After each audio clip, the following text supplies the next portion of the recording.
Morning, guys. What did we go over yesterday? Asbestos. Asbestos. Or our key takeaways. Don't do it.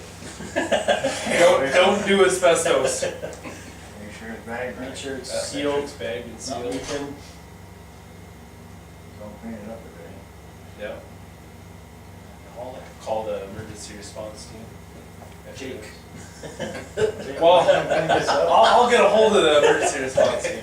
You don't need a respirator, just come clean it up. Yeah, it'll be all right, Jake. We don't really care about you. So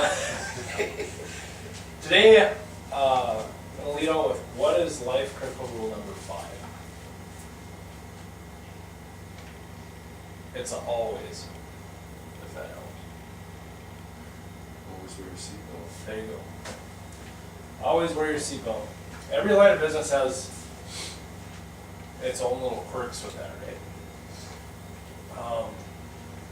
For commercial front load, when should you have your seatbelt on?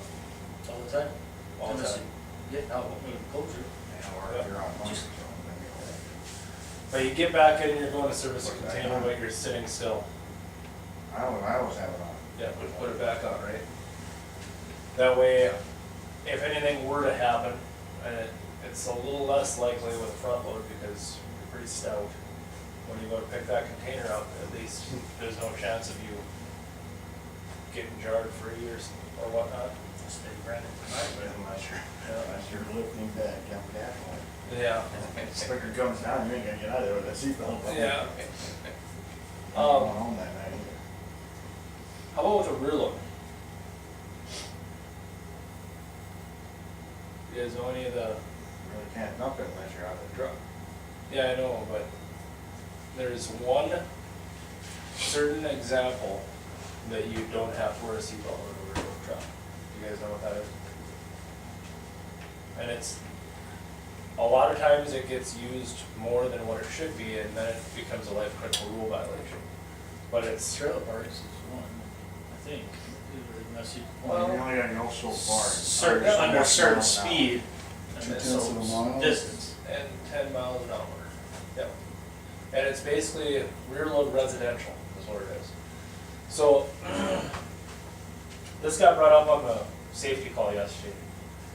And it's one of those things where we have to have a good knowledge of what the rule is. Because if we end up having the drive cam go off and you can't see containers along with the drive cam, that means it's probably not a rear load residential. So that's a life critical. Remember what life criticals are worth? For instance? 4 points. Well, that's Could what be it your used job. to be. Can be your job. Depends on if you've had any in the past, right? Yeah. But it's worth 2 incidents. 2. Yeah, wait, 2. Just Yeah, 2 pick is the done. one thing there. Yeah. It's the equivalent to 2 incidents. The last one, how about roll off? You guys know with roll off? Well, if they should always have it on, unless they all hook, a cable. Or That's pretty much the right answer, is every time, because if your carriage is up in there and you get back in the truck, right away, you should have it back on. It's one of those things, that's a very dangerous situation, when you go to actually drag a compactor or an open top that's full onto the bed of the truck. If it wants to tip at all, if you have a heavy piece of equipment or whatnot, any refuse that's in there that tips to one side, it can roll the whole truck over, which having that seatbelt will help you with that circumstance. I just wanted to make sure that there's clarification on when it's acceptable to not have a seatbelt on. Okay, so what's the takeaway today? Always wear your seatbelt. now when you're in the truck.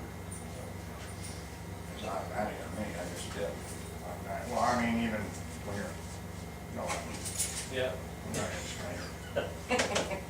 It's Thursday, I'm thinking about getting done yet tomorrow. Any questions on a seatbelt? Pretty serious thing. It's part of the culture. So, let's have a safe day. It's the law. It is the law. It's not either. Think it or take it. It's gonna be one of them.